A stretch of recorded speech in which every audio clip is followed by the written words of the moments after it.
ইউসুফে সানি আল্লাহর বান্দা মাদ্রাসার ছাত্র তালিবুল ইলম যেই মাত্র রাজবাড়ির গেটে ঢুকছে, আন্দর মহলে ঢুকেছে, এমনি মহিলা ঘরের গেট বন্ধ করে হাতের মধ্যে ছুরি নিয়ে কয়, ও ইউসুফ, বহুদিন যাবত তোমার খুঁজি তালাশ করি কিন্তু পাই না।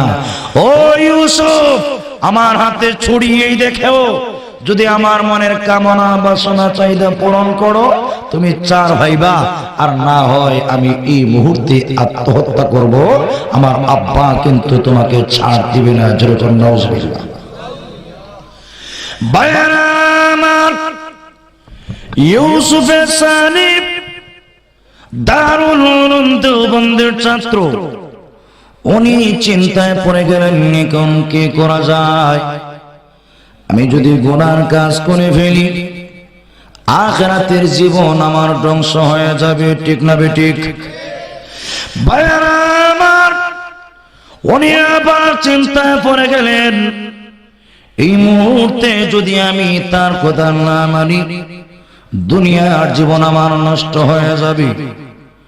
ফারাবাসের সিফায় পড়ে গেলেন, পরকালের জীবন নষ্ট করব না দুনিয়ার জীবন নষ্ট করব। আল্লাহর বান্দা তালিবুল ইলম সিদ্ধান্ত নিলেন, পরকালের জীবন যদি নষ্ট হয়ে যায়, পরকালের পরীক্ষা যদি একবার ফেল করা হয় দ্বিতীয়বার কোনো সুযোগ নাই। দুনিয়ার জীবন যদিও নষ্ট হয়ে যায়, দুনিয়ার জীবন খতম হইলেও পরকালের জীবনে মহান আল্লাহ এমন হায়াত দিবেন জিন্দেগিতে কোনোদিন খতম হবে না। আমার পানের ভাইয়েরা, পরকালের জীবনে আর মরণ নাই। দুনিয়ার জীবনে বিভিন্ন দলে বিভক্ত, দুইটা দলে মাত্র পরকালের জীবনে বিভক্ত থাকবো। ফারিকুন ফিল জান্নাহ ওয়া ফারিকুন ফিস সাঈর। একদল জান্নাতি আর একদল জাহান্নামী, শুধুমাত্র দুই দল, তৃতীয় কোন দল থাকবে, শুধুমাত্র দুই দল। আল্লাহ রাব্বুল আলামিন ওই হাসরের মাঠে দুই দলে বিভক্ত করে একদল আবাদুল আবাদ জান্নাতি আর একদল জাহান্নামী। বুখারী শরীফের riwayat, আল্লাহ রাব্বুল আলামিন এই অবস্থায় জান্নাতি এবং জাহান্নামীদের মাঝে মরণ একটা জিনিস, এই মরণকে মহান আল্লাহ জান্নাতি এবং জাহান্নামীদের মাঝে এনে একদম জবাই করে দিবেন। যেরকম সুবহানাল্লাহ। আমাদের জীবনে একটা মরণ যে আছে, আল্লাহ জান্নাতি এবং জাহান্নামীদের মাঝে দুমবার সুরতে আমার আল্লাহ মরণ কেননা জবাই করবেন। জবাই করবেন কে? বুখারী শরীফের 500 টিকায় দুইটা কওল উল্লেখ করা হয়েছে। এক কওল হচ্ছে মরণকে যিনি জবাই করবেন ওনার নাম ইয়াহইয়া আলাইহিস সালাম। আরেক বর্ণনায় মরণকে যিনি জবাই করবেন ওনার নাম হযরতে জিবরিল আলাইহিস সালাম। সুবহানাল্লাহ। আমার পানের ভাইয়েরা, মরণকে আল্লাহ জবাই করবেন জান্নাতি এবং জাহান্নামীদের মাঝে। দুইটা কারণে আল্লাহ মরণকে জবাই করবেন। একটা কারণ হইল জান্নাতীদের মনের আনন্দ বাড়ায় দেওয়ার জন্য, আরেকটা কারণ হইল জাহান্নামীদের মনের জ্বালাটা বাড়ায় দেওয়ার জন্য। যদি কন্যা সুবহানাল্লাহ। জাহান্নামে যাওয়ার পরে মনের জ্বালাটা সবচেয়ে বড় জ্বালা হবে। আল্লাহ রাব্বুল আলামিন জাহান্নামীদেরকে যে জ্বালাইবেন দুনিয়ার সাদা আগুন দিয়ে নয়, লাল আগুন দিয়ে নয়, কালো আগুন দিয়ে জ্বালাইবেন, ঠিক না বেঠিক? ভাইরা আমার, আল্লাহ রাব্বুল আলামিন কালো আগুন দিয়ে কেন জাহান্নামীদেরকে জ্বালাইবেন? কেন কেন? তার কারণটা হইল দুনিয়ার জীবনে দেখবেন কোন কষ্টের কাজ দোষে মিলে করলে কষ্টটা কষ্ট মনে হয় না, ঠিক না বেঠিক? ঠিক তেমনি ভাবে জাহান্নামের আগুন যদি পরিষ্কার হয়, একতল আর একতলকে যদি দেখে মনের মধ্যে একটা সান্ত্বনা আসবে। জাহান্নামের আগুনে তো শুধু আমি একাই জ্বলছি না, আমার মতো আরেকজন আছে, মনের মধ্যে সান্ত্বনা পেয়ে যাবে বিধায় আল্লাহ কালো আগুন দিয়ে জ্বালাইবেন, যাতে করে মনে করে কেউ কাউকে দেখতে না পেরে আমি মনে হয় একাই জাহান্নামে জ্বলতেছি, আর কেউ মনে হয় জাহান্নামে জ্বলতেছে না। মনের জ্বালা বাড়া দেওয়ার জন্য মহান আল্লাহ কালো আগুন দিয়া জাহান্নাম জ্বালাইবে। জোরে কন্না নাউজুবিল্লাহ। বাইরে আমার একটার পর আরেকটা শাস্তি কিতাবে উল্লেখ করা হয়েছে। জাহান্নামের মাঝে শয়তান একদিন ভাষণ দিব, সমস্ত আসরবাসীদেরকে লক্ষ্য করে বলবে, জাহান্নামীরা আসো, তোমাদের সামনে একটা ভাষণ দিব, সুন্দর ভাষণ। কিতাবে উল্লেখ করা হয়েছে জাহান্নামীরা আনন্দ আর ফুর্তি টেলা হইব, যার কোথায় সারা জীবন চললা মনে হয় এই নাফরমান আজকের হাসরের মাঠে নাজাতের কোনো ব্যবস্থা করবে। এমনি শয়তান উষা টিল্লার উপর দাঁড়ায়া ভাষণ দিব আর কইব, হে জাহান্নামীরা শোনো, দুনিয়াতে যারা আমার দুশমন ছিল, আমার কথায় যারা নামাজ ছাড়ে নাই, আমার কথায় যারা জিনা ছাড়ে নাই, আমার কথায় যারা মিথ্যা কথা বলে নাই, আমার কথায় যারা রোজা যাকাত ছাড়ে নাই, দুনিয়াতে যারা আমার দুশমন ছিল, এরা পরকালের জীবনেও আমার দুশমন, আমাকে লাথি মেরে আল্লাহর তৈরি জান্নাতে চলে গেছে। তোমরা যারা দুনিয়াতে আমার বন্ধু ছিলে, আমার কথা মতো নামাজ পড়ো নাই, আমার কথা মতো রোজা রাখো নাই, আমার কথা মতো যাকাত দেও নাই, আমার কথা মতো মিথ্যা কথা বলেছ, আমার কথা মতো সুগলকুরি করেছ, দুনিয়াতে তোমরা যারা আমার বন্ধু ছিলে, পরকালের জীবনেও জাহান্নামে তোমরা আমার বন্ধু। সুতরাং আমার শাস্তির মেয়াদ ততদিন, মহান আল্লাহ আছেন যতদিন আমার সাথে, তোমাদের শাস্তির মেয়াদ ততদিন, মহান আল্লাহ আছেন যতদিন। যেরকম নাউজুবিল্লাহ। যে মাত্র শয়তানি ভাষণ দিব, ভাষণ শোনার পরে পরস্পর করব, দেখলাইনি যার প্রতি আমাদের পূর্ণ আস্থা ভরসা ছিল, যার কথা মতো সারা জীবন চললাম, আজকে বুঝি সে এরকম নিমক হারামিমূলক ভাষণ দিল। এই অবস্থায় এই জাহান্নামীরা ভাষণ শুননা মনের মধ্যে যে জ্বালা আছে, আরো বহু গুণে জ্বালাটা বেড়ে যাবে। যেরকম নাউজুবিল্লাহ। ঠিক তেমনি ভাবে আল্লাহ রাব্বুল আলামিন জান্নাতীদের মনের আনন্দ বাড়ায় দিবেন, জাহান্নামীদের মনের জ্বালাটা বাড়ায় দিবেন। আল্লাহু আকবার। জান্নাতীরা জান্নাতে যাওয়ার পরে জান্নাতের নাজ নিয়ামত দেখে মনের মধ্যে একটা টেনশন, পেরেশানি, কোনদিন মরণ হয়ে যায়, মরণ হয়ে গেলে জান্নাতের নিয়ামত থেকে মাহরুম হয়ে যাব, এই একটা মনের মধ্যে টেনশন এসে যাবে। আল্লাহ এই টেনশন দূর করার লাগি মরণকে আল্লাহ জবাই করে ঘোষণা দিবেন, ও জাহান্নামীরা, আর তোমাদের মরণ নাই, জান্নাতীরা তোমাদের আর মরণ নাই, তোমাদের আরামের মেয়াদ ততদিন, আমি আল্লাহ আছি যতদিন। আরো জোরে কোন সুবহানাল্লাহ, আরো জোরে কোন সুবহানাল্লাহ। আমার পানের ভাইয়েরা, জাহান্নামীরা মনে মনে একটা আশা থাকবো, কোন একদিন মরণ হয়ে যায়, মরণ হয়ে গেলে জাহান্নামের আগুন থেকে নিষ্কৃতি পেয়ে যাব। আল্লাহ মরণকে জবাই করে এদের মনের জ্বালাটা বাড়ায় দিবেন। আল্লাহ বুঝাইতে চাইবেন, ও জাহান্নামীরা, তোমাদের আর মরণ নাই, তোমাদের শাস্তির মেয়াদ ততদিন, আমি আল্লাহ আছি যতদিন। বিশ্বনবী বলেন, এই ঘোষণা শোনার সাথে সাথেই জান্নাতীদের মনের আনন্দ বেড়ে যাবে, জাহান্নামীদের মনের জ্বালাটা বেড়ে যাবে। আরো যেরকম না সুবহানাল্লাহ। মুহতারাম হাজিরিনে কেরাম, আমি বলতেছিলাম ইউসুফে সানি সুন্দর মানুষ চিন্তা করে গেলেন, আমার জীবন যদি সাময়িক সময়ের জন্য খতম হয়ে যায়, কিন্তু মরণের পরে আল্লাহ এমন জীবন দিবেন যে জীবনের শুরু আছে শেষ হবে না। এই কাজ করা আমার দ্বারা সম্ভব নয়। আমি একদিন আল্লাহর সামনে জবাব দিতে হবে। আল্লাহর আসামির কাঠ গড়ায় দাঁড়ায় আমাকে জবাব দিতে হবে, হিসাব দিতে হবে। এমনি আমার আল্লাহ ইউসুফে সানির অন্তরে সুন্দর একটা বুদ্ধি আল্লাহ ঢুকিয়ে দিলেন, ব্রেইনে আল্লাহ সুন্দর একটা পরামর্শ ঢুকিয়ে দিলেন।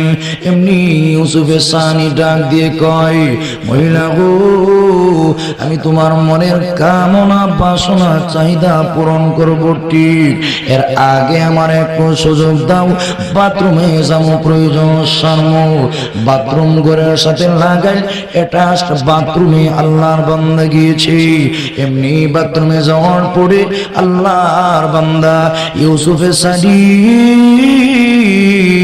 কমিটির মধ্যে বাথরুম না করে ওনার হাতের মধ্যে করে পুরা দেহ তিনি মালিশ করেছে, নাকে মুখে মালিশ করে মহিলার দরবারে যেই মাত্র আনছে, এমনি মহিলা ডাক দিয়ে কয়, মনে মনে ধারণা করেছিলাম তুমি সুন্দর, এই অবস্থায় প্রমাণ করে তোমার চাইতে খাটাস, তোমার চাইতে খাচ্চর, তোমার চাইতে পেত্তনার কেউ নয়।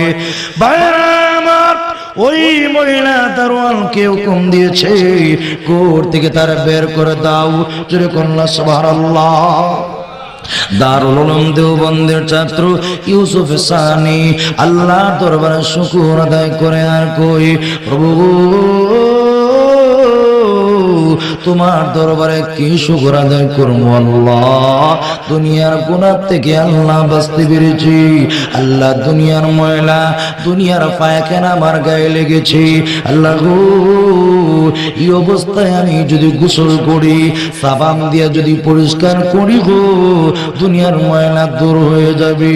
আল্লাহ তুমি আমার যে হেফাজত করেছো, আল্লাহ গুনার ময়লা থেকে যে বাঁচতে পেরেছি, আল্লাহ জিনাত থেকে যে বাঁচতে পেরেছি, ও প্রভু তোমার কি শুকর আদায় করবো। আল্লাহ জিনার ময়লা যদি আমার গায়ে লাগতো, দুনিয়ার স্যান্ড, দুনিয়ার সাবান, দুনিয়ার পাউডার দিয়া পরিষ্কার করা সম্ভব হইতো না। আল্লাহ কি শুকর আদায় করবো। আল্লাহর বান্দা গোসল করে পরিষ্কার করে যখন হাদিসের দরসে শরীক হয়েছে, আল্লাহু আকবার, উস্তাদ সবক শুরু করে দিয়েছি, ছাত্র পড়ানো শুরু করে দিয়েছি। ওয়াবিসসানাদিল মুত্তাসিলি মিন্না ইলাল ইমামিল হুমাম হাফিজুল হুজ্জা আমিরুল মুমিনিনা ফিল হাদিস আবি আব্দুল্লাহ মুহাম্মদ ইবনে ইসমাঈল ইবনুল মুগীরা আল বারদিসবাত আল জুফি আল ইয়ামানি আল বুখারী রাহিমাহুল্লাহু তাআলা ওয়া নাফা'না বিউলুমিহি ওয়া ফুয়ুদিহি আমিন। জোরে সুবহানাল্লাহ। উস্তাদ সবক শুরু করে দিয়েছে, ছাত্র পড়া শুরু করে দিয়েছে। উস্তাদ হঠাৎ করে কয়, তোমাদের মধ্যে কে রে আজকের দিনে জান্নাতি খুশবু লাগায়া দরসে আসছি। এমনি ইউসুফ সানি সন্ধিহান হয়ে গেলেন। আমার মনে হয় আমার উস্তাদ তিরস্কার করে বলতেছে সেন্ট লাগায় আসছি। ওই ইউসুফ সানি উনি টেনশনে পড়ে গেলেন। আমার উস্তাদ মনে হয় উপহাস করে আমাকে এই কথা বলতেছে। ওনার দেহের মধ্যে হাত বোলানো শুরু করে দিয়েছে। উনি ধারণা করতেছি মনে হয় কোনো দিক দিয়া পায়খানা লাগানো রয়েছে। বিদায় আমার হুজুর উপহাস করে বলতেছে, আজকে কে যেন জান্নাতি মেশকে আম্বর লাগে আসছি। উনি যখন চটপট শুরু করে দিয়েছে, এমনি উস্তাদ বুঝতে পারলেন ওর মধ্যে কোনো কাহিনী রয়েছে। এমনি উস্তাদ ডাক দিয়ে কই, ও ইউসুফ তুমি দাঁড়াও। এমনি ইউসুফ ডাক দিয়ে কই, হুজুর গো আমি ভালো করে গো পরিষ্কার করে আসছি, হুজুর ভালো করে ধুয়ে আসছি, লাগাল থাকলে আমার কোনো অপরাধ নয়। যেরকম সুবহানাল্লাহ। ভাইরা আমার, এমনি উস্তাদ ডাক দিয়ে বলেন, ও ইউসুফ বলো রে, আসল কাহিনী কি বলো, আসল হিকমত কি তুমি বলো। ইউসুফের স্বামী ডাক দিয়ে কই, হুজুর আমি এইভাবে রাজবাড়িতে গিয়েছিলাম, পায়খানার মাধ্যমে আমি বাইসা আসছি। এমনি উস্তাদ ডাক দেখে, ইউসুফ উপহাস করি না রে, তুমি যে চেষ্টা করে দুনিয়ার ময়লা দিয়া পরকালের বই জাহান্নামের বই আল্লাহর সামনে দাঁড়াইয়া জবাব দিতে হবে, এই ভয়ে যে গুনাহ থেকে বাঁচতে পেরেছ, আমার আল্লাহ ওই পায়খানাকে জান্নাতি মেশকে আম্বরের গ্রাম দ্বারা পরিবর্তন করে দিয়েছে। আমার পানের বায়ানা, এজন্য বলতেছিলাম, একজন মানুষ গুনাহ থেকে বাঁচতে পারে, সুদ ছাড়তে পারে, ঘুষ ছাড়তে পারে, মিথ্যা চুগলখড়ি থেকে বাঁচতে পারে, নামাজ ছাড়তে পারে না, রোজা ছাড়তে পারে না, হজ ছাড়তে পারে না, যাকাত ছাড়তে পারে না, গুনার কাজ করতে পারে না, শুধুমাত্র একমাত্র যদি এই ভয়টা আসে আমি একদিন কিন্তু এই পৃথিবীতে থাকবো না, আল্লাহর আসামির কাঠ গড়ায় দাঁড়ায় জবাব দিতে হবে। ঠিক না বেঠিক? আর যেরকম ঠিক না বেঠিক? এজন্য মহান আল্লাহ পবিত্র কোরআনে উল্লেখ করে দিয়েছেন, ওয়াত্তাকু ইয়াওমান তুরজাউনা ফীহি ইলাল্লাহ। আল্লাহ রাব্বুল আলামিন तमाम পৃথিবীর মানুষকে লক্ষ্য করে বলেন, তুমি হও মুসলমান, তুমি হও বৌদ্ধ, হও তুমি খ্রিস্টান, হও তুমি যে কোনো ধর্মের অধিবাসী, ও পৃথিবীর মানুষেরা ভয় করো সেদিনকে যেদিন তোমাদের সকলকে মহান আল্লাহর দরবারে ফেরত যেতে হবে। জোরে কন্যা সুবহানাল্লাহ।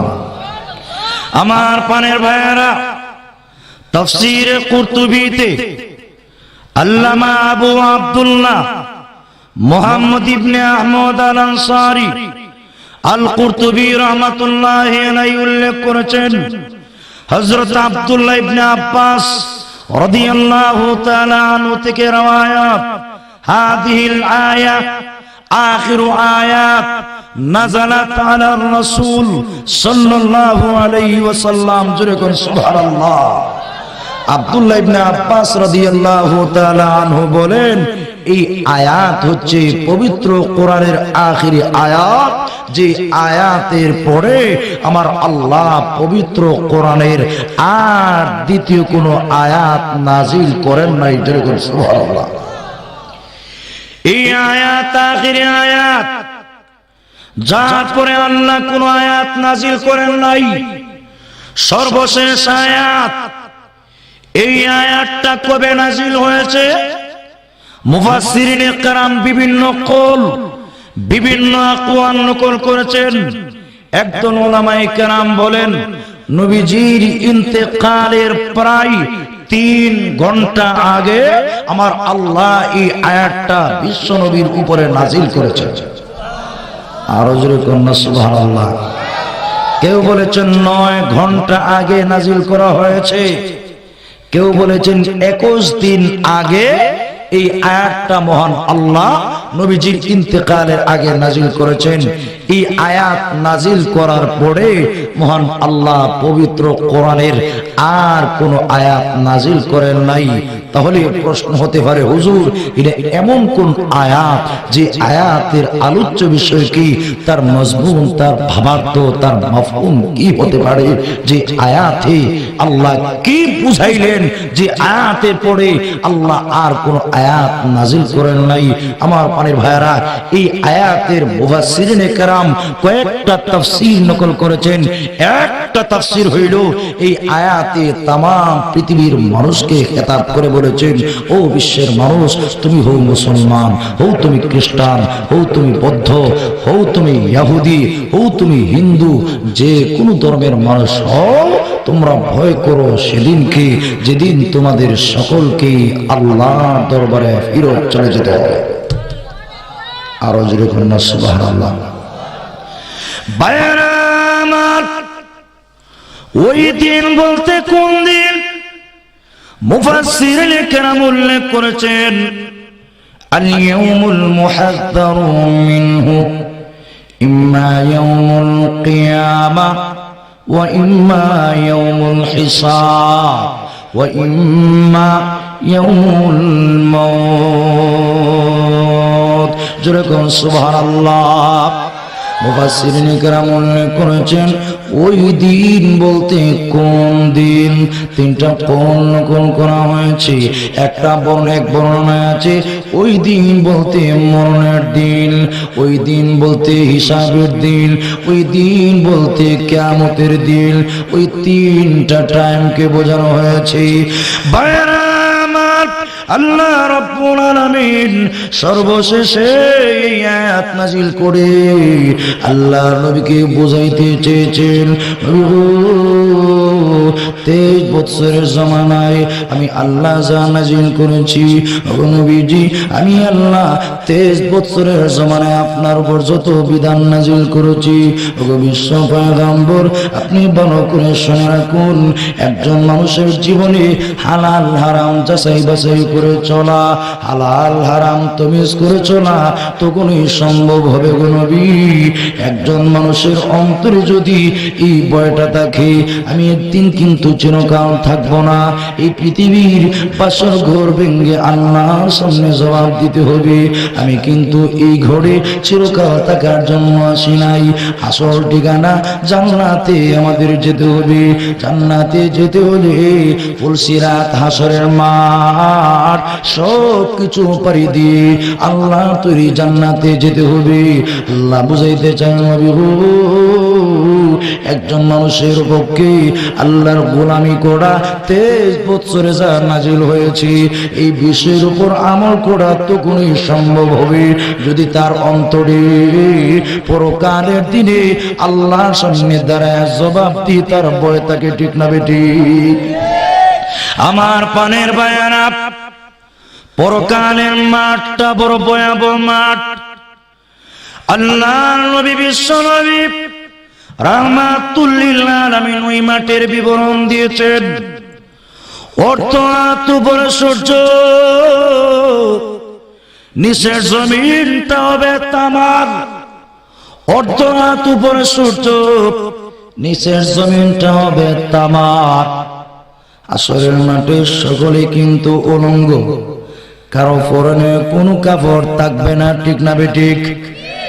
মিশকাত শরীফের 2য় খণ্ডে আছে, আল্লাহ নবী উল্লেখ করে দিয়েছেন, ইন্নাকুম মাহশুরুন ইয়াউমাল কিয়ামাতি হুফাতান উরাতান গুরলা সুম্মা ক্বারাআ কামা বাদা'না أول خلق نعيده وعدا علينا إنا كنا فاعلين وأول من يقصى يوم القيامة إبراهيم جركم سبحان الله আল্লাহর নবী বিবরণ দিয়েছেন, সাহাবীরা শোনো, ইন্নাকুম মাহশুরুন, সাহাবীরা রে, হাসরের মাঠে আল্লাহর সামনে তোমরা কোন অবস্থায় জমা হবে জানোনি? ও আমার সাহাবীরা শোনো, হাসরের মাঠে আল্লাহর সামনে এমন ভাবে হাজিরা দিবে, ও সাহাবীরা তোমাদের পায়ে থাকবে না কোনো জুতা, মাথায় থাকবে না কোনো টুপি, গায়ে থাকবে না কোনো ধরনের কাপড়, খতনাহীন অবস্থায় আল্লাহর সামনে হাজিরা দিবে। আমার আল্লাহ পবিত্র কোরআনে উল্লেখ করে দিয়েছেন, বিশ্বনবী তার কথাকে প্রমাণ করতে কোরআনের আয়াত তিনি উল্লেখ করে দিয়েছেন, কামা বাদানা আউয়ালা খালকিন নুঈদু ওয়াদান আলাইনা ইন্না কুন্না ফাইলিন। বিশ্বনবী বলেন, সাহাবীরা শোনো, আমার আল্লাহ পবিত্র কোরআনে উল্লেখ করে দিয়েছেন, দুনিয়ার মানুষেরা রে, কামা বাদানা আউয়ালা খালকিন নুঈদু। জোরে কোন সুবহানাল্লাহ। আমার আল্লাহ বলেন, শোনো শোনো ও পৃথিবীর মানুষেরা শোনো, আমি আল্লাহ যেরকম ভাবে প্রথমবার তোমাদের সৃষ্টি করেছি, ও দুনিয়ার মানুষ শোনো, আমি আল্লাহ তোমাদেরকে প্রথমবার যখন সৃষ্টি করেছিলাম, তোমার মাথায় ছিল না কোনো টুপি, পরনে ছিল না কোনো শার্ট আর পাঞ্জাবি, পায়ে ছিল না কোনো জুতা, তোমরা কেউ দুনিয়ার জমিনে খতনা করা অবস্থায় দুনিয়াতে আসো নাই।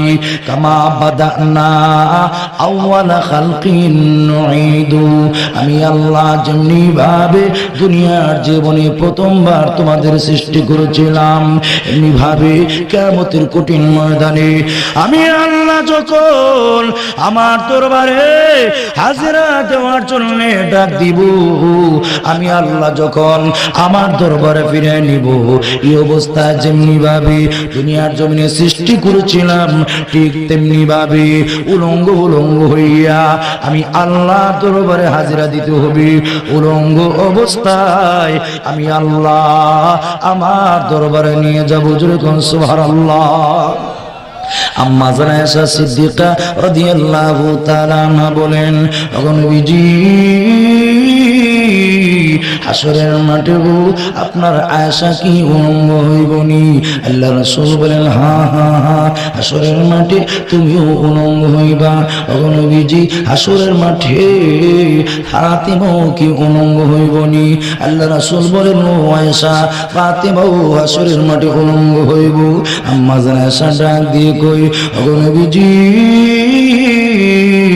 হাসরের মাঠে আমি আয়েশা যদি উলঙ্গ হই, আপনার আদরের দুলালি ফাতেমা যদি উলঙ্গ হয়, বিশ্বনবী হাসরের মাঠে আমি আয়েশা যখন উলঙ্গ হইব, ফাতেমা যখন উলঙ্গ হইবে, হাসরের মাঠে উম্মতেরা বলবে, অন্যান্য পয়গম্বরেরা বলবে, তাকে দেখো বিশ্ব নবীর আদরের স্ত্রী আয়েশা উলঙ্গ, বিশ্ব নবীর আদরের মেয়ে ফাতেমা উলঙ্গ। বিশ্ব নবী ওই হাসরের মাঠে এই অবস্থা কি আপনার জন্য লজ্জা হবে না? আপনার জন্য কলঙ্ক হবে না? আল্লাহ রাসূল ডাক দিয়ে কয়, ওরে আয়েশা, তুমি কি দুনিয়ার পরিবেশ আর আখিরাতের পরিবেশ একরকম মনে করেছো? ও আয়েশা, না না না, দুনিয়ার পরিবেশ আর আখিরাতের পরিবেশ এক নয়। ওরে আয়েশা, শুরু হাসরের মাঠে অবস্থা এমন হবে, কেউ কারো পরিচয় দিবে না, সকলেই থাকবে উলঙ্গ, কারো পরনে কোনো কাপড় থাকবে না। ওরে আয়েশা, সকলেই উলঙ্গ হইয়া উপরের দিকে তাকাইয়া শুধুমাত্র আওয়াজ দিবে, রব্বি নাফসি রব্বি নাফসি, আল্লাহ আমারে বাঁচাও। পীর সাহেবরা বলবে, আল্লাহ মুরিদের দরকার নাই, আমাকে বাঁচাইলে চলবে, উম্মতের দরকার নাই। নবীরা বলবে, আল্লাহ উম্মতের দরকার নাই গো, আমাকে বাঁচাইলে চলবে। ও আয়েশা, তুমি কি দুনিয়ার পরিবেশ আর আখিরাতের পরিবেশ একরকম মনে করেছো? হাসরের মাটির অবস্থা এমন হবে, নিজের পরনে যে কাপড় নাই, হাসরের মাঠে একটা মানুষের খবর থাকবে না।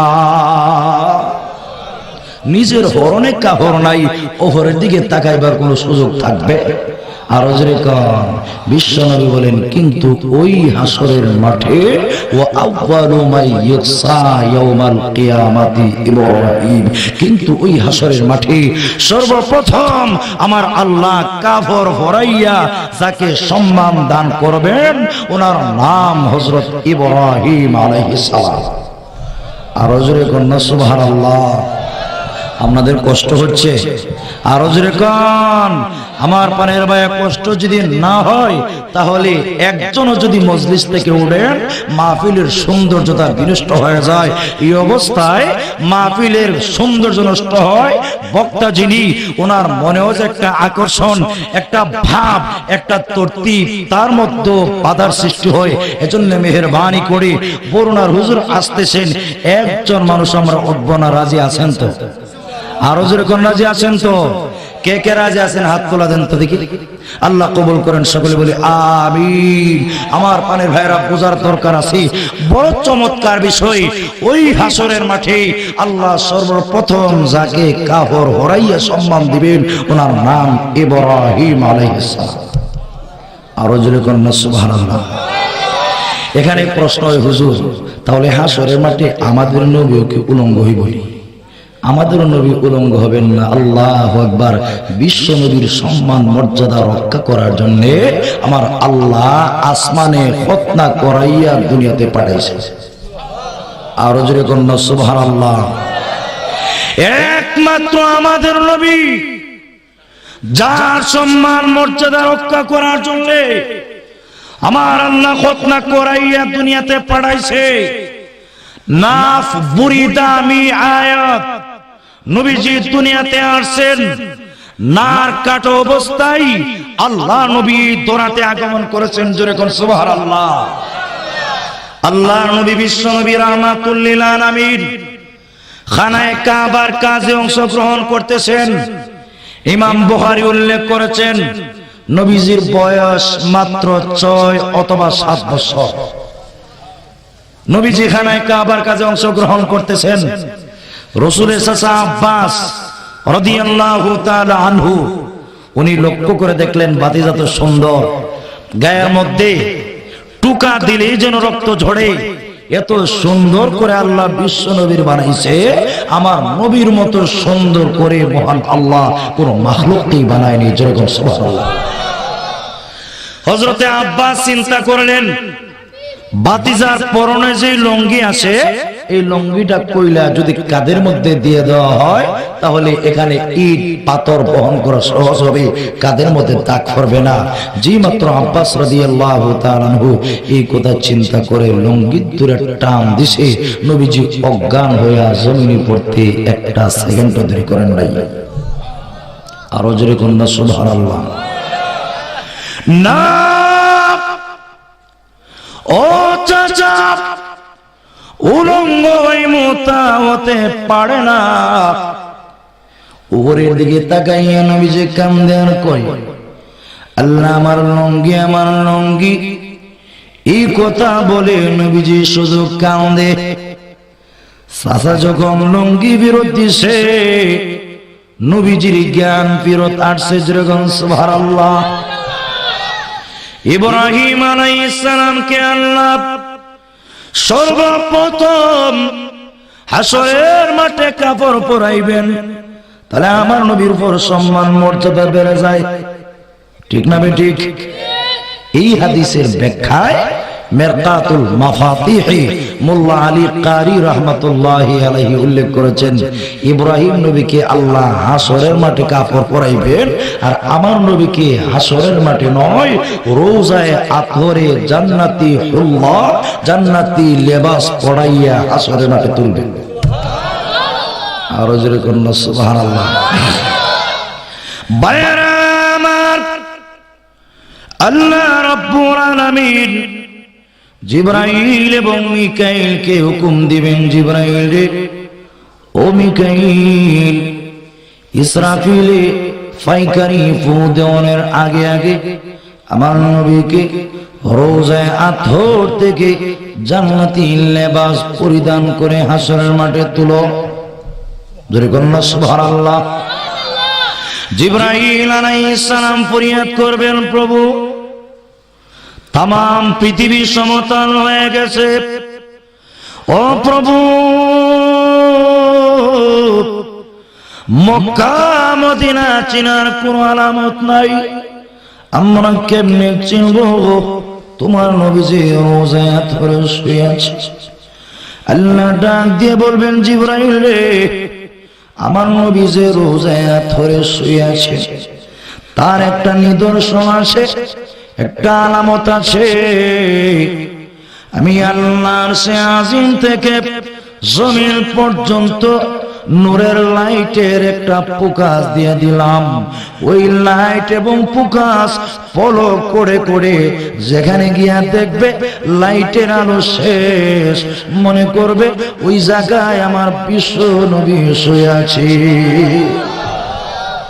আল্লাহর নবীকে জান্নাতি হুল্লা, জান্নাতি জোড়া পরাইয়া হাসরের মাঠে তোলা হবে।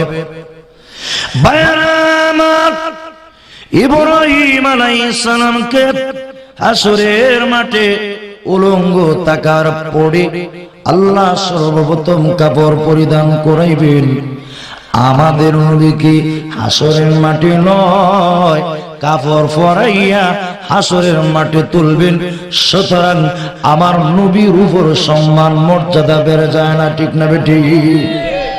এবার প্রশ্ন হইল, ইব্রাহিম আলাইহিস সালামকে কেন হাসরের মাঠে সব মানুষের আগে কাপড় পরিধান করানো হবে? তার কারণটা হইল, ওলামায়ে কেরাম উল্লেখ করেছেন, আল্লাহু আকবার, কিতাবে উল্লেখ করা হয়েছে, নমরুদ বাহিনী যখন ইব্রাহিম আলাইহিস সালামকে আগুনে ফেলায়, চরখার মাধ্যমে ঘুরায় আগুনে ফেলাইব, এমনি ওনার আব্বা আজরটা গিয়া কয়, ও আমার কওমের লোকেরা, ইব্রাহিম রে উলঙ্গ করে আগুনে ফেলাও, এই অবস্থা তারে আগুনে ফেলাইলে তার সম্মান মর্যাদা রক্ষা হয়। ইব্রাহিম আলাইহিস সালাম তখন আল্লাহর দরবারে ফরিয়াদ করে কান্নাকাটি করেছিল, আল্লাহ দুনিয়ার সব আমার বিরুদ্ধে কোনো আপত্তি নাই, কিন্তু জন্মদাতা পিতা হইয়া কেমনে হুকুম দেই উলঙ্গ করে আগুনে ফালানোর জন্য? আল্লাহ তুমি আমার ইজ্জতের হেফাজত করো। সুবহানাল্লাহ। আল্লাহ ইব্রাহিম নবীর সম্মান মর্যাদা দুনিয়াতেও বাড়াইছে, আল্লাহ পরকালেও বাড়াইছে, ঠিক না ঠিক? দুনিয়াতে কেমন সম্মান বাড়াইছে? আল্লাহ আগুনের বেলা ডাইরেক্ট 144 জারি করে দিয়েছে। জোরে কন্যা সুবহানাল্লাহ। আল্লাহ আগুনরে কি হুকুম দিয়েছে? ইয়া নার কুনি বারদাও ওয়া সালামা আলা ইব্রাহিম। আর জোরে কোন আল্লাহু আকবার, আর জোরে কোন আল্লাহু আকবার। আল্লাহ আগুনে হুকুম দিয়া দিলেন, আগুন, ইয়া নার, হে আগুন, হে আগুন বলেছেন, ইয়া নার ইব্রাহিম, হে ইব্রাহিমের আগুন। এই কথা বলেন নাই, ইব্রাহিমের আগুন তুমি ঠান্ডা হয়ে যাও, এই কথা আমার আল্লাহ বলেন নাই। আল্লাহ মতলকান বলেছেন, ওরে আগুন কুনি বারদাও ওয়া সালামা, তুমি হয়ে যাও ঠান্ডা। আল্লাহ রাব্বুল আলামিন পরবর্তীতে আরেকটা শব্দ উল্লেখ করে দিয়েছে, ওয়া সালামা। যখন সুবহানাল্লাহ। আল্লাহ রাব্বুল আলামিন যদি বলতেন আগুন তুমি ঠান্ডা হয়ে যাও, মুফাসসিরিন ইকরাম উল্লেখ করেছেন আগুন ইব্রাহিমের জন্য এমন ভাবে ঠান্ডা হয়ে যাইত, ইব্রাহিম নবীর কষ্ট হয়ে যাইত। আমার আল্লাহ এমন ভাবে হুকুম দিলেন, ও আগুন তুমি ঠান্ডা হয়ে যাও। কেমন ঠান্ডা হইবে জাননি? এমন ঠান্ডা হইও না যে ঠান্ডা ধরুন আমার ইব্রাহিম নবীর কষ্ট হয়, এমন ঠান্ডা হোক যে ঠান্ডার মাধ্যমে আমার নবী ইব্রাহিম আরাম পেয়ে যায়। আল্লাহু আকবার। আল্লাহ যেই মাত্র হুকুম দিয়েছে ইব্রাহিম নবীকে আগুনে জ্বালাইবে দূরের কথা, ওই আগুন ইব্রাহিম নবীর জন্য শান্তিদায়ক ঠান্ডা হয়ে গেছে। আল্লাহ দুনিয়ার জমিনে ইব্রাহিমের সম্মান মর্যাদা বাড়া দিয়েছে। মুফাসসিরিন কেরাম উল্লেখ করেছেন, আল্লাহ যদি বলতেন ইয়া নারা ইব্রাহিম, ও ইব্রাহিমের আগুন তুমি ঠান্ডা হয়ে যাও, তাহলে ইব্রাহিম নবীর আগুন শুধু ঠান্ডা হইতো। আমার আল্লাহ এই কথা না বললে হুকুম দিলেন, ও আগুন তুমি ঠান্ডা হয়ে যাও আমার ইব্রাহিমের জন্য। মুফাসসিরিন কেরাম উল্লেখ করেছেন, ওই আগুন শুধু ইব্রাহিমের আগুন নয়, ইব্রাহিমের সম্মানার্থে তামাম পৃথিবীর আগুন ঠান্ডা হয়ে গেছে। আরো জোরে কন্যা সুবহানাল্লাহ।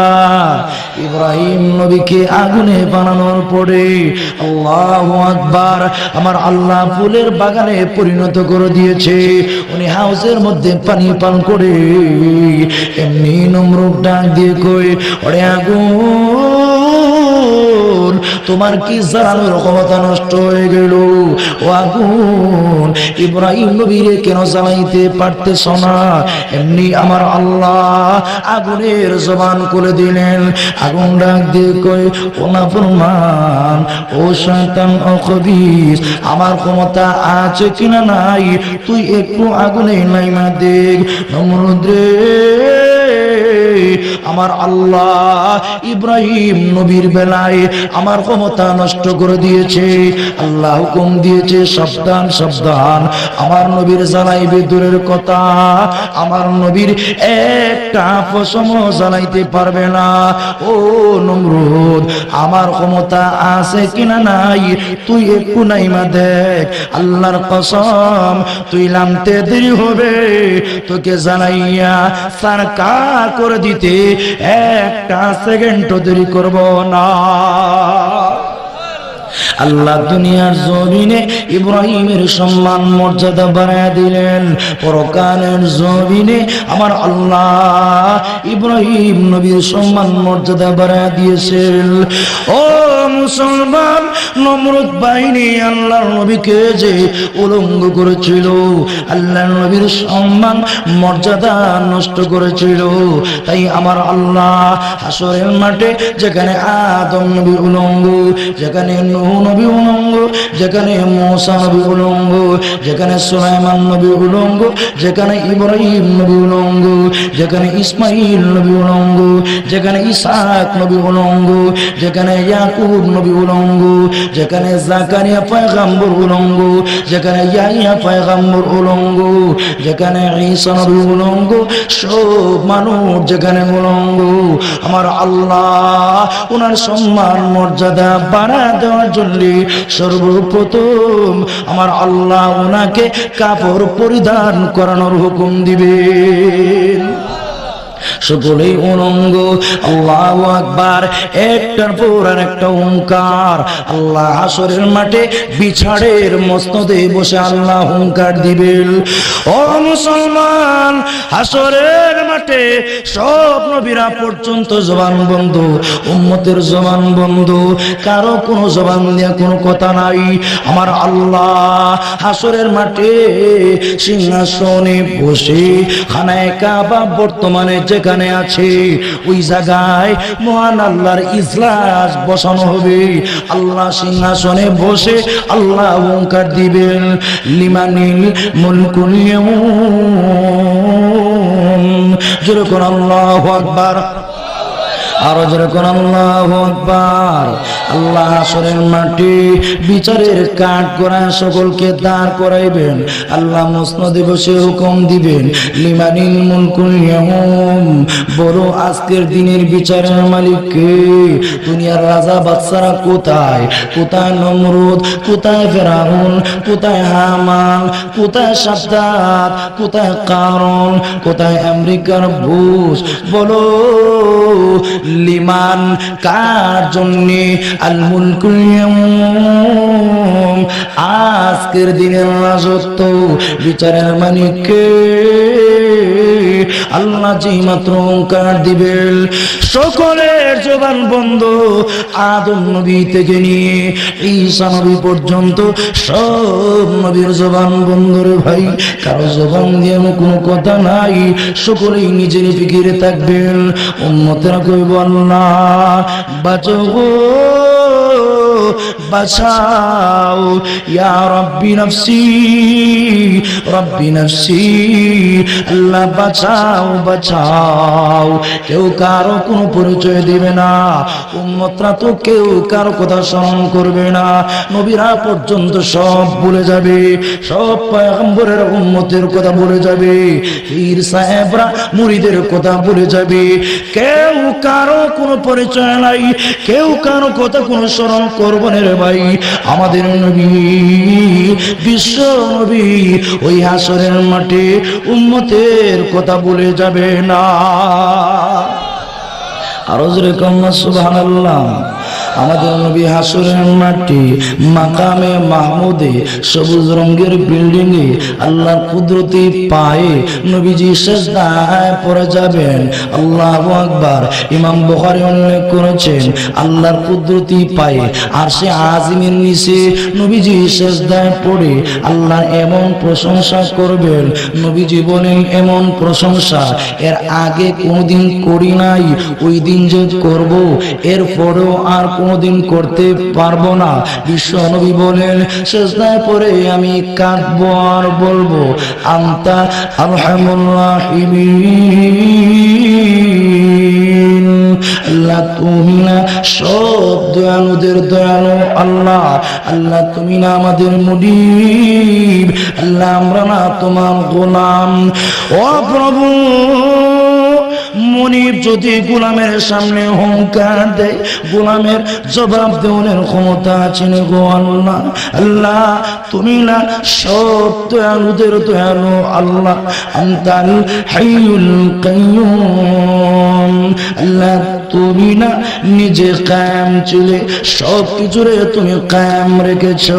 আল্লাহ তুমি চিরস্থায়ী চিরঞ্জীব, আল্লাহ তুমি যেভাবে হুঙ্কার দেওয়া শুরু করে দিয়েছো গোলামের সামনে যে হুঙ্কার দাও আল্লাহ জবাব দেওয়ার ক্ষমতা নাই। আনতাযুল জালালি ওয়াল ইকরাম, আল্লাহ আপনি না সম্মান মর্যাদার অধিকারী। যেরকম সুবহানাল্লাহ। আনতা রাব্বুল আরশিল আযীম, আল্লাহ আপনি না মহান আরশের মালিক। আনতা রাব্বুস সামাওয়াতি ওয়াল আরদ, আল্লাহ আপনি না আসমান জমিনের মালিক। আল্লাহ গো তুমি যেভাবে হুঙ্কার দেওয়া শুরু করে দিয়েছো আল্লাহ আমরা তোমার গোলাম। আল্লাহ গোলামের সামনে মনিবে হুঙ্কার দিলে গো গোলামের জবাব দেওয়ার ক্ষমতা নাই। ও মুসলমান, আল্লাহ নবী যখন এইভাবে বিশ্ব নবী রাহমাতুল লিল আলামিন যখন আল্লাহর প্রশংসা শুরু করে দিবেন, আমার আল্লাহ এই মুহূর্তে ডাক দিয়ে বলবেন নবী গো ইরফারা সাকায়া মুহাম্মদ, নবীজি আপনার মাথা উঠান, আমি আল্লাহর রাগ কমে গিয়েছে, আমি আল্লাহর রাগ ঠান্ডা হয়ে গিয়েছে। জোরে করুন সুবহানাল্লাহ। নবীজি সালতু তা নবীজি আপনি দরখাস্ত করুন মঞ্জুর করা হবে। ইসফাতু সাফা নবীজি আপনি আমি আল্লাহর দরবারে সুপারিশ করব, আমি আল্লাহ আপনার সুপারিশ মঞ্জুর করব। নবীজি আর কামতে হবে না, আর প্রশংসা করতে হবে না, আপনার উম্মতের জন্য সুপারিশ করুন। বিশ্ব নবী বলেন এই অবস্থায় আমি আল্লাহর দরবারে সুপারিশ শুরু করে দিব। আমার আল্লাহ ডাক দিয়ে বলবেন নবী গো, হাসরের মাঠে যেখানে আদম নবীর জবান বন্ধ, নূহ পয়গম্বরের জবান বন্ধ, ইব্রাহিম নবীর জবান বন্ধ, ঈসা রূহুল্লাহর জবান বন্ধ, এক কথায় গো নবীজি আদম নবী থেকে নিয়ে ঈসা নবী পর্যন্ত সব নবীর জবান যেখানে বন্ধ, আমি আল্লাহ আপনার সম্মান মর্যাদা রক্ষা করার জন্য, আপনার সম্মান বাড়া দেওয়ার জন্য সর্বপ্রথম আপনাকে কথা বলার অনুমতি দিলাম। আমার নবীকে আল্লাহ সম্মান দিয়েছেন, নবীর কথা মতে হাসরের মাটির বিচার শুরু হয়ে যাবে। আল্লাহু আকবার।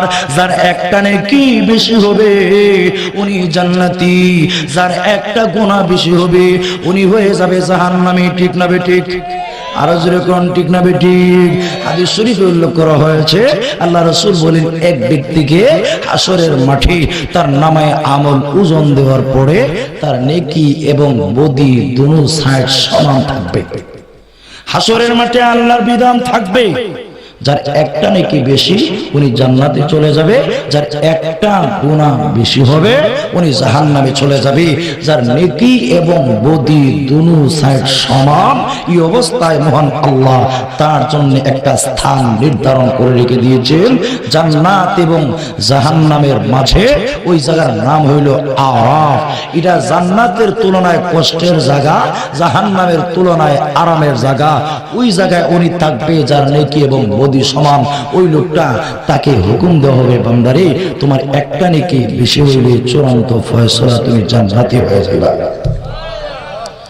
আল্লাহ রাসূল বলেন ওই লোকটা হাসরের মাঠে একটা নেকির জন্য পাগল পার হইয়া দৌড়াদৌড়ি ছুটাছুটি শুরু করে দিবে। আল্লাহু আকবার। আসরের মাটির অবস্থা এমন হইব, আমার আল্লাহ বলেন ফালা আনসাবা বাইনাহুম ইয়াউমা ইদি ওয়ালা ইয়াতাসাআলুন। আত্মীয়তার কোনো বন্ধন থাকবে না, কেউ কারো কোনো পরিচয় দিবে না, কোনো সম্পর্ক থাকবে না। ওই লোক হাসরের মাঠে তার ভাইয়ের কাছে যাবে, ভাই হাসরের মাঠে একটা নেকির জন্য আটকা পড়েছি, একটা নেকি দিলে চূড়ান্ত ফয়সালা জান্নাতি হয়ে যাবে। আরো জোরে কোন সুবহানাল্লাহ। বায়ারামাত তার ভাই পরিচয় দিবে না, দুনিয়ার জমিনে আমার কোন ভাই ছিল না, আমি একটা নেকি তোমাকে দিতে পারবো না। দুই নম্বর কথা হইল সামনে আমার ফালা, আমি যদি একটা নেকির জন্য আটকা পড়ে যাই আমি কি জবাব দিব? না না না, একটা নেকি আমি তোমারে দিতে পারবো না। এই অবস্থায় আল্লাহর বান্দা একটা নেকির জন্য চলে যাবে তার মার কাছে, মাগো একটা নেকির জন্য আটকা পড়েছি, মাগো দুনিয়ার জমিনে না এক নজর তুমি আমাকে না দেখলে পাগল পারা হয়ে যাইতা, মা একটা নেকির জন্য আটকা পড়ে গিয়েছি গো মা, মাগো একটা নেকি দিলে গো চূড়ান্ত ফয়সালা জান্নাতি হয়ে যাব, মা একটা নেকি দাও। মা তখন জবাব দিবি না রে, দুনিয়ার জীবনে আমার তো কোনো বিয়ে হয় নাই, বিয়ে ছাড়া আমার সন্তান আসলো কোত্থেকে? দুই নম্বর কথা হইল সামনে আমারও তো পালা, আমি যদি একটা নেকির জন্য আটকা পড়ে যাই আমি কি জবাব দিব? এই অবস্থায় চলে যাবে ওনার আব্বার কাছে, বাবু দুনিয়ার জমিন না কত কষ্ট করেছো আমাকে লালন পালন করার জন্য, নিজে না খাইয়া আমাকে খাওয়ানোর জন্য চেষ্টা করেছো, বাবু হাসরের মাঠে গো একটা নেকির জন্য আটকা পড়ে গিয়েছি, হে আব্বা জান একটা নেকি আমার দাও। আব্বা তখন কইব না রে, দুনিয়ার জমিনে আমি বিয়ে করি নাই, বিয়ে ছাড়া সন্তান নাই লোক থেকে। 2 নম্বর হইল সামনে আমার পালা, এই অবস্থায় চলে যাবে বোর কাছে। ওরে প্রাণীর বিবি, দুনিয়ার জমিনে না তোমার সাথে কত মহব্বত ছিল, ওরে বিবি তোমারে খাওয়ানোর জন্য, তোমাকে সুন্দরভাবে চালানোর জন্য কত চেষ্টা করেছি। ও প্রাণীর বিবি, হাসরের মাটি একটা নেকির জন্য আটকা পড়েছি। প্রাণীর বিবি রে, একটা নেকি দিলে চূড়ান্ত ফয়সালা জান্নাতি হয়ে যাব। এই অবস্থা বিবি ডাক দিবে না রে, দুনিয়ার জীবনে আমি তো বিয়ে করি নাই, অস্বীকার করে ফেলবি। 2 নম্বর কথা হইল সামনে আমার পালা, আমি একটা নেকির জন্য আটকা পড়ে গেলে কে জবাব দিব? এই অবস্থা বিবির থেকে চলে যাবে। জোরে বলুন সুবহানাল্লাহ। সব থেকে মেয়েরা শুইয়া আল্লাহ রাসূল বলেন হাসরের মাঠে পাগলের মতো দৌড়াদৌড়ি করবে। আল্লাহ রাসূল বলেন ওই হাসরের মাঠে আরেকজন লোক থাকবে, যার নাকি শুধুমাত্র থাকবে একটা নেকি। ওই এক নেকিওয়ালা অসংখ্য অগণিত নেকিওয়ালারে বলবি, ওরে ভাই হাসরের মাঠে কেন রে এইভাবে পাগলের মতো দৌড়াচ্ছ? ওই নেকিওয়ালা বলবে না রে, হাসরের মাঠে যেখানে আমার ভাই আমার পরিচয় দিল না, আমার মা আমার পরিচয় দিল না, আমার আব্বা আমার পরিচয় দিল না, আমার বিবি আমার পরিচয় দেয় নাই, না হাসরের মাঠে যেখানে আমার কেউ পরিচয় দিল না, তোমার কাছে পরিচয় দিয়ে লাভ নাই, তুমি আমার কি উপকারে আসবে? আল্লাহর বান্দা যে মাত্র এই জবাব দিবি, এক নেকিওয়ালা বলবে না রে, বলো রে কোন টেনশনে এইভাবে দৌড়াচ্ছ? আমার কাছে একটু মেহরবানি করে বলো। ওই এক নেকিওয়ালা যখন বারবার চাপাচাপি করবে, তখন কইব ভাই রে হাসরের মাঠে আমার মা আমার পরিচয় দেয় নাই, আমার আব্বা আমার পরিচয় দেয় নাই, আমার আপনজন কেউ আমার পরিচয় দেয় নাই রে ভাই। ও ভাই একটা নেকির জন্য আমি আটকা পড়ে গিয়েছি ভাই রে, আমার নেকি এবং বদি দুই সাইড সমান রে ভাই। ওরে প্রাণের ভাই একটা নেকি হাসরের মাঠে কেউ আমার দেয় না, কেউ আমার পরিচয় দেয় না, একটা নেকির জন্য আটকা পড়েছি। ওই লোকটা তখন মনে মনে ধারণা করবি, হাই রে আমার একটা ভাই একটা নেকির জন্য আটকা পড়ে গেল, অসংখ্য অগণিত নেকি থাকার পরেও জান্নাতে যেতে পারলো না, আমার আছে শুধুমাত্র একটা নেকি। যাক আমি আমার জাহান্নামের আগুনে চলে যাই, আমার একজন ভাইকে জাহান্নামের আগুন থেকে বাঁচায় দিই। ওই লোকটা তখন বলবে ভাই রে আমার আছে মাত্র একটা নেকি, নে রে নে আমার একটা নেকি তোরে দিয়া দিলাম। আমার পানের ভাইয়ারা ওই লোকটা একটা নেকি নিয়া আল্লাহর দরবারে যখন যাবে, নেকির পাল্লায় ওজন দেওয়ার পরে নেকির পাল্লাটা ভারী হয়ে যাবে, চূড়ান্ত ফয়সালা হয়ে যাবে। আল্লাহর বান্দারে তুমি জান্নাতে চলে যাও। আল্লাহর বান্দা জান্নাতের দিকে পা বাড়বে না, এবার আল্লাহর সামনে জিদ করে বসবি, প্রভু তোমার ইজ্জতের কসম, আল্লাহ হাসরের মাঠে যেখানে আমার আব্বা আমার পরিচয় দিল না, প্রভু হাসরের মাটি যেখানে আমার মা আমার পরিচয় দিল না, যেখানে আমার বন্ধু বান্ধব আপনজন কেউ পরিচয় দিল না, আমার বিবি বাচ্চা কেউ আমার পরিচয় দিল না, প্রভু এমন একটা যুবক হাসরের মাঠে আমার উপকরে আসলো, যার ঘর কোথায়, বাড়ি কোথায়, পরিচয় কোথায়, ঠিকানা জানা নাই গো প্রভু। এমন মানুষটা যেখানে আমার উপকার করলো, আল্লাহ আমি নিমক হারাম হতে পারি না গো, তোমার ইজ্জতের কসম, তাকে সহ আমাকে জান্নাতে যাওয়ার অনুমতি না দিলে তোমার জান্নাতে আমি যাব না। আমার পানের ভাইয়েরা ভালো করে মনে রাখবেন, আল্লাহর চূড়ান্ত ফয়সালা হইল যাকে আল্লাহ জাহান্নামে দিয়ে দিবেন, আল্লাহ কোন একদিন তাকে জাহান্নাম থেকে বের করে জান্নাতে দিবেন, কিন্তু যাকে জাহান্নামে দিবেন জান্নাত থেকে বের করে কোনদিন জাহান্নামে দিবেন না। যেরকম সুবহানাল্লাহ। যাকে আল্লাহ জাহান্নামে দিবেন গুনার কারণে জাহান্নামের আগুনে জ্বলবে ঠিক, কিন্তু আল্লাহ একদিন না একদিন ঈমান থাকার কারণে মহান আল্লাহ তার তৈরি জান্নাতে ডুবিয়ে দিবেন। আরো জোরে কন্যা সুবহানাল্লাহ।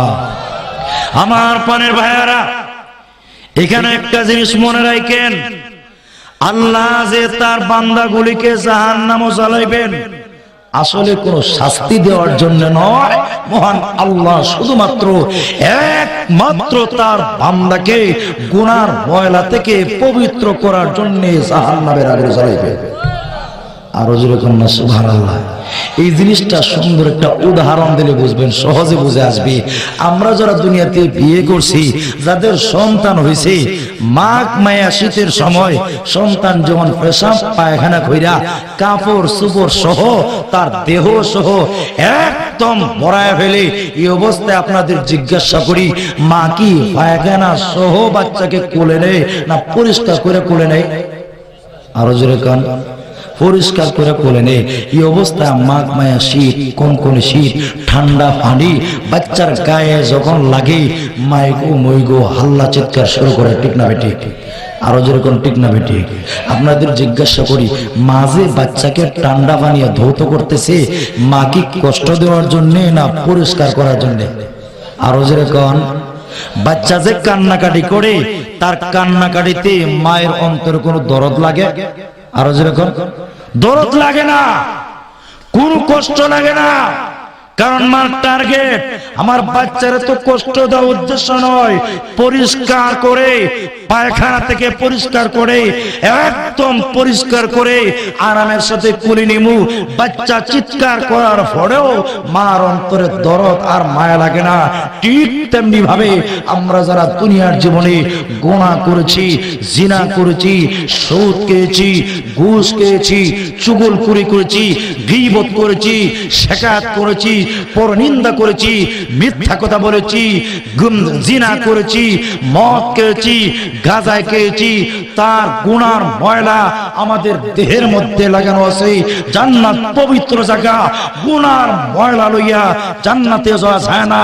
তাই আমার আল্লাহ গুনাহ থেকে পরিষ্কার করার জন্য জাহান্নামে জ্বালাইবেন। ঠিকই আমরা কিন্তু হাল্লা চিৎকার করব, আমার আল্লাহর দয়া মায়া লাগবে না, ঠিক না বেটি?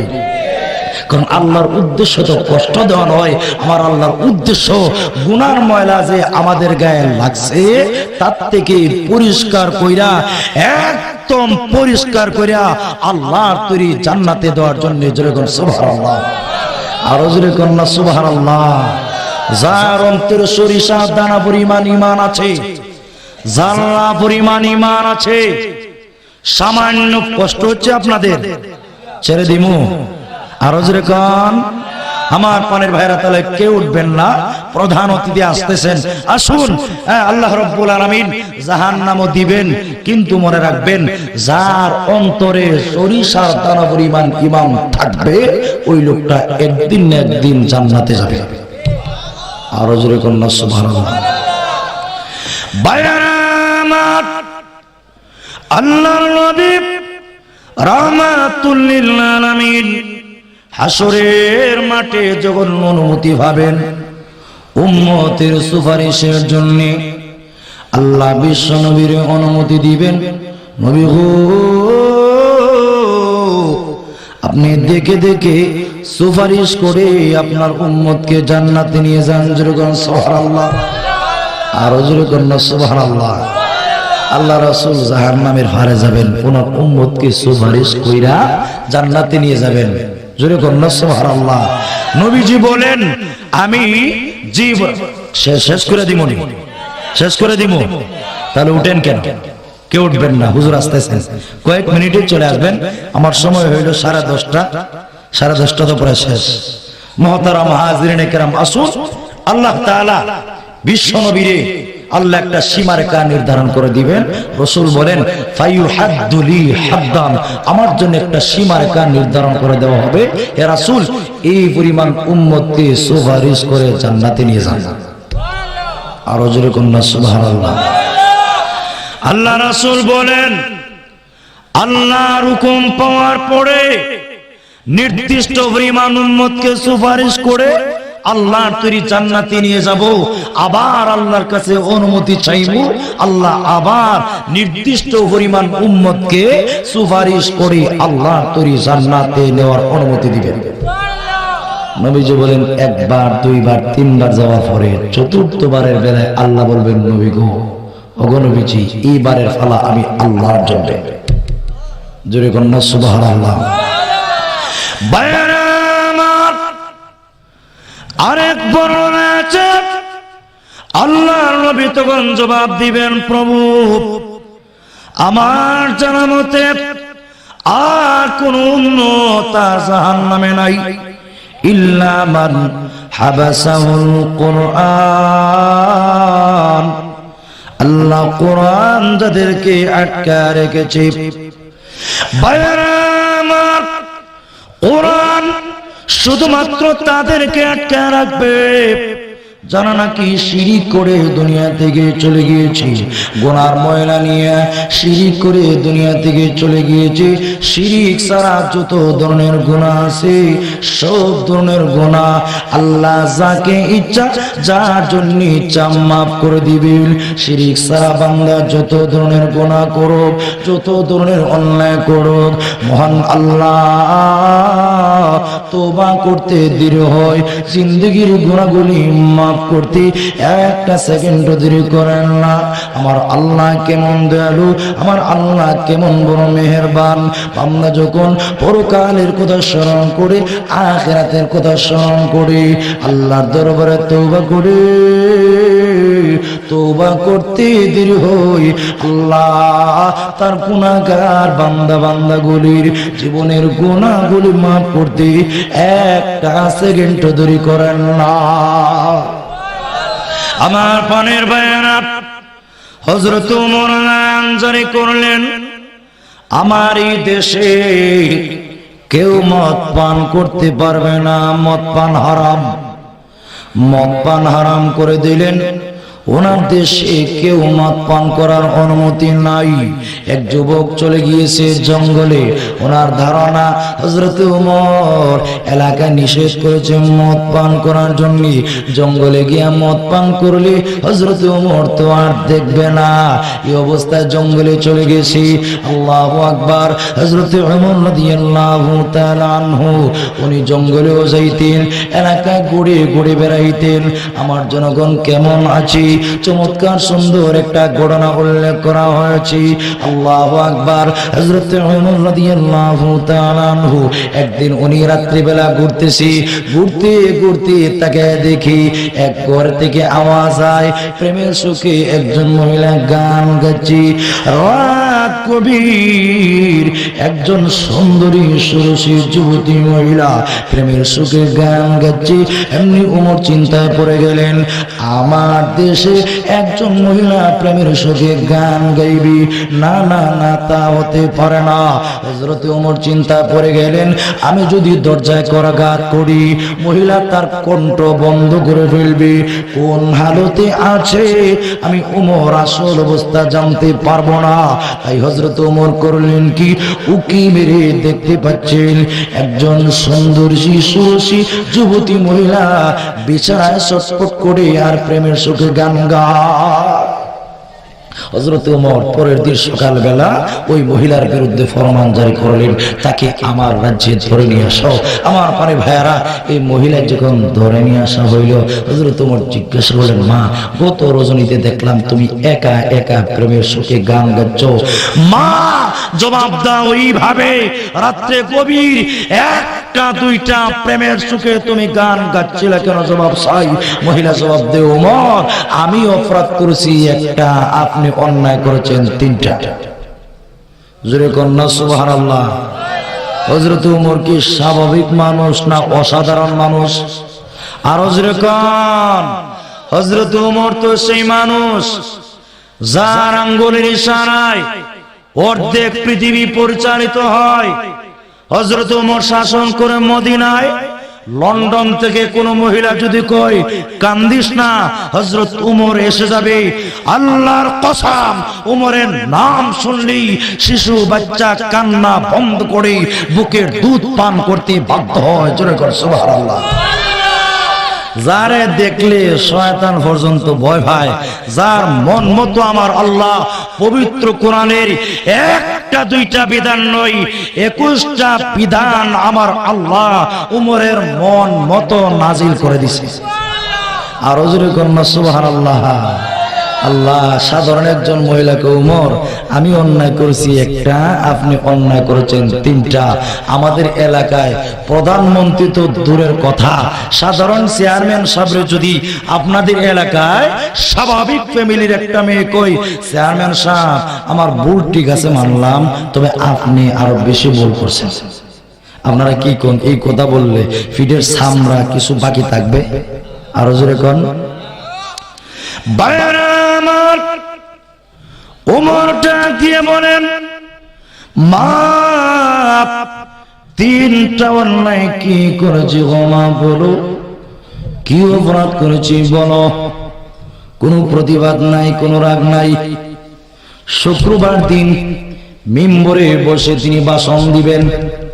শুক্রবারে অর্ধেক জাহানের মালিক খুতবা দিবেন, এমনি এক যুবক দাঁড়ায় গেছে। ওমর খুতবা পড়ে শুনো, আগে একটা প্রশ্নের জবাব দাও। যেরকম সুবহানাল্লাহ। হে ওমর, ইয়ামন থেকে রিলিফের মাল আসছে, প্রত্যেকের বন্টনের চাদর একটা। আপনি খলিফা, আপনার বন্টনের তো একটা, আপনি দুইটা কেন পড়লেন? একটা আপনার পরনে আর একটা আপনার গায়ে, দুইটা কেন পড়লেন? তার জবাব দাও, আর না হয় খুতবা শুনবো না, এই মুহূর্তে চলে যাবো। যেরকম সুবহানাল্লাহ। কারে কইছে? যিনি অর্ধেক পৃথিবী অর্ধেক জাহানের মালিক, সাধারণ একজন যুবক এই প্রশ্ন। এমনি হযরত ওমর দাঁড়াইছে, জবাব দিবে। ওনার ছেলে আব্দুল্লাহ ইবনে ওমর উনি দাঁড়ায় কয়, ও যুবক, এই প্রশ্নের জবাবটা আমি দিচ্ছি, দাঁড়াও। যেরকম সুবহানাল্লাহ। লে যুবক, ভালো করে শুনে রাখো, আমার আব্বা ওমর অর্ধেক জাহানের মালিক হওয়ার পরেও এমন একটা জামা তিনি গায়ে দেয়, যে জামার মধ্যে 18টা তালি, আবার ওই তালিগুলি কিছু হইল কাপড়ের, কিছু হইল চামড়ার। যুবক রে, আমার আব্বার আছে মাত্র একটা পাঞ্জাবি। যুবক, প্রতিদিন শুক্রবার দিন জুমার আগে আমার আব্বা একটা মাত্র পাঞ্জাবি ধুইয়া জাতির উদ্দেশ্যে আমার আব্বা খুতবা দেয়। প্রতিদিনের মতো আজকের দিনেও আমার আব্বা একটা মাত্র পাঞ্জাবি জাতির উদ্দেশ্যে ভাষণ দেওয়ার জন্য ধুইয়া রৌদ্রের মধ্যে দিয়েছি। ওই যুবক, আকাশ মেঘাচ্ছন্ন হওয়ার কারণে আমার আব্বার জামাটা শুকায়নি। যুবক রে, চামড়া কিন্তু বিজলি কিন্তু দুর্গন্ধ হয়। ও যুবক, জুম্মার টাইম চলে যাচ্ছে, আমার আব্বার জামাটা কিন্তু শুকায়নি। ও যুবক, আমার আব্বা চিন্তা পড়ে গেলেন, এখন কি করা যায়? আমি জাতির উদ্দেশ্যে কেমনি ভাষণ দিব? এই অবস্থায় এই জামা পরে যদি আমি শুক্রবার দিন ভাষণ দিই, দুর্গন্ধ হবে। এই অবস্থায় আমি কেমনি খুতবা দিই? এই অবস্থায় আমার আব্বা একবার ঘরের বাইরে যায়, আর একবার ঘরের ভিতরে আয়। যুবক রে, এই দৃশ্য দেখে আমি আব্দুল্লাহ ইবনে ওমরের পছন্দ হইল না। ও যুবক, আমার আব্বা যেরকম একটা জামা পাইছে, আমিও তো একটা জামা পাইছি। যুবক রে, আমার আব্বা বাচ্চা হওয়ার কারণে দুইটা জামা গ্রহণ করে নাই। একটা হইল আমার আব্বার, আর একটা হইল আমি আব্দুল্লাহ ইবনে ওমরের। যেরকম সুবহানাল্লাহ। কেমন সতর্কতা ও মুসলমান। হযরতে ওমর জাতির উদ্দেশ্যে ইমামতি করি ফজরের নামাজে তিনি নামাজ পড়েন, ফজরের নামাজের ইমামতি করেন। এই অবস্থায় আবু লুলু নামক গোলাম হযরত ওমরকে আঘাত করেছে ছুরি দিয়ে। সে নিজেও আত্মহত্যা করেছে, রক্তক্ষরণ হয়েছে। আরেকজন সাহাবী নামাজের ইমামতি করতেছে। হযরত ওমর বুঝলেন আমার আর টাইম নেই, আমি চলে যাব। ওনার ছেলে আব্দুল্লাহ ইবনে ওমরকে কয়, আব্দুল্লাহ আয়, আমি এই মুহূর্তে দুনিয়া থেকে চলে যাব। ও আব্দুল্লাহ, বিশ্বনবীর রোজার পাশে যেন আমার দাফন করা হয়, তাই আম্মা জান আয়েশাকে গিয়ে কইও উনি যেন ওই জায়গার মালিক আমারে বানায়া দেয়। আরো জোরে কন্যা সুবহানাল্লাহ। আমার পানের ভাইয়ারা, আব্দুল্লাহ ইবনে ওমর রাদিয়াল্লাহু তাআলা আনহু উনি হযরত আম্মা জান আয়েশার কাছে গেলেন। হুজরা শরীফ যেখানে নবীজি ওই জায়গার মালিক আবু বকর সিদ্দিক বিশ্ব নবীকে মালিক বানিয়ে দিয়েছে। আম্মা জান আয়েশা ওয়ারাসাতান মালিক, এক পাশে ওনার দাফন করা হয়েছে। হযরতে আম্মা জান আয়েশা যেহেতু ওয়ারাসাতান মালিক, তাই ওনার থেকে পাওয়ার জন্য আবদার করেছে। হযরত আব্দুল্লাহ ইবনে ওমর বলেন, আমি যখন গেলাম গিয়ে দেখি আম্মা জান আয়েশা সূরা ইয়াসিন তেলাওয়াত করতেছে। আম্মা জান আয়েশা আব্দুল্লাহ ইবনে ওমরকে লক্ষ্য করে বললেন, ও আব্দুল্লাহ, এই মুহূর্তে তোমার আব্বার সাকরাত শুরু হয়ে গেছে, তোমার তো উচিত ছিল এই মুহূর্তে তোমার আব্বার পাশে সূরা ইয়াসিন তেলাওয়াত করা। জোরে করে সুবহানাল্লাহ। বায়ানাত আব্দুল্লাহ ইবনে ওমর রাদিয়াল্লাহু তাআলা আনহু ডাক দিয়ে বলেন, আম্মা জান, ওগো আম্মা জান, আব্বা জান পাঠাইছে আপনার কাছে গুরুত্বপূর্ণ একটা টার্গেটে। আব্দুল্লাহ কোন কারণে পাঠাইছে? আব্দুল্লাহ ইবনে ওমর রাদিয়াল্লাহু তাআলা ডাক দিয়ে বলেন, ওগো আম্মা জান, আব্বার রক্তক্ষরণ হচ্ছে, ওনার মনে মনে ধারণা উনি দুনিয়া থেকে চলে যাবেন। আম্মা জান গো, যেখানে আপনি আছেন ওই জায়গায় আব্বা জান দাফন করার জন্য আবদার করেছি। এমনি আম্মা জান এসে ডাক দিয়ে কয়, ও আব্দুল্লাহ, আমি দিন গুনতেছি, সময় গুনতেছি, কোন সময় জানি আমার মরণ হয়ে যাবে, কোন সময় জানি আমার মরণ হবে। মরণ হইলে নবীজি রোজার পাশে আমার দাফন করা হবে। এমন একটা ঘরের মধ্যে থাকি যে ঘরের ছাউনি ভালো না, রৌদ্র পড়লেও আটকাইতে পারে না, বৃষ্টি পড়লেও আটকাইতে পারে না। আব্দুল্লাহ রে, না না না, এই জামাটা আমি দিতে পারলাম, এই জায়গাটা দিতে পারলাম না। এই অবস্থায় আব্দুল্লাহ যখন চলে আসে, আল্লাহু আকবার, আবার ডাক দিছি, আব্দুল্লাহ রে, আয় রে আব্দুল্লাহ আয়, ও আব্দুল্লাহ আয়। ইসলামের উপরে তোর আব্বার অনেক অবদান রয়েছে, তোর আব্বা মুসলিম বিশ্বের খলিফা, এজন্য রে আমি তোর আব্বাকে আমার জায়গাটা দিয়ে দিলাম। যেরকম সুবহানাল্লাহ। বায়ানা আমার এক মিনিটে শেষ করে দিচ্ছি, শুনেন।